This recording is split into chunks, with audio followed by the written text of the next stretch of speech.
अब तुम्हारा investment plan में वेल्थ क्रिएशन और टैक्स सेविंग का ऑप्शन दोनों होने चाहिए, तो ईएलएसएस में इन्वेस्ट करना एक सही चुन होते हैं। हेलो दोस्तों, welcome to holistic investment dot in YouTube channel.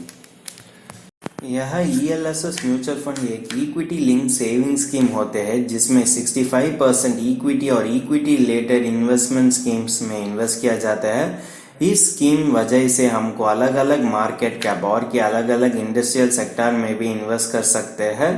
अगर तुम लॉन्ग टर्म में इन्वेस्ट किया तो हमको इन्फ्लेशन बीटिंग रिटर्न भी मिल सकता है। उसका लॉक इन पीरियड होते हैं 3 साल। इस म्यूचुअल फंड का अदर एडवांटेजेस होते हैं कि अगर तुम नौकरी वाले लोग हैं तो तुम एसआईपी में इन्वेस्ट करना एडवाइसेबल होता है, जिससे तुमको ज़्यादा बेनिफिशियल हो सकता है। अगर तुम अदर एटीसी प्रोडक्ट्स पीपीएफ और यूएलआईपी से कंपेयर किए तो इसमें लॉक इन पीरियड बहुत ही कम है और तुमको ज़्यादा रिटर्न भी मिलता है। अगर तुमको ज़्यादा रिटर्न मिलना चाहे तो इसी म्यूचुअल फंड से तुम ज़्यादा टाइम इन्वेस्ट करना ज़रूरी होता है। अब तुम ईएलएसएस म्यूचुअल फंड में इन्वेस्ट करना चाहते हैं तो तुमको यह चीज़ों में ध्यान रखना ज़रूरी होता है। एक होते हैं लॉक इन पीरियड 3 साल, लेकिन तुमको ज़्यादा रिटर्न और ज़्यादा बेनिफिट मिलना चाहिए तो तुमको ज़्यादा समय इन्वेस्ट करना ही पड़ेगी।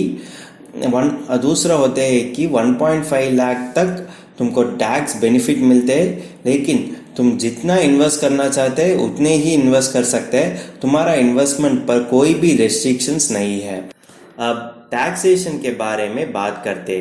अगर तुम्हारा ईएलएसएस म्यूचुअल फंड का होल्डिंग पीरियड 1 साल से भी कम है तो उसको हम शॉर्ट टर्म कैपिटल गेन कर सकते हैं और उस पर 15% ऑफ टैक्स दिया गया जाता है। अगर तुम्हारा ईएलएसएस म्यूचुअल फंड का होल्डिंग पीरियड को 1 साल से भी ज़्यादा है तो उसको हम लॉन्ग टर्म कैपिटल गेन कर सकते हैं और उस पर 10% ऑफ टैक्स दिया गया जाता है।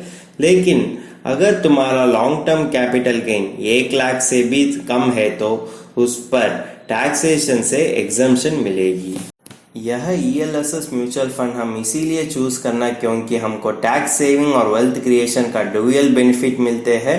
अगर तुम अदर एटीसी ऑप्शन से कंपेयर किए तो उसमें फिक्स रिटर्न मिलेगी, लेकिन ईएलएसएस म्यूचुअल फंड में इन्वेस्ट किया तो हमारा इक्विटी के लिए बहुत ही फेवरेबल बन जाते हैं।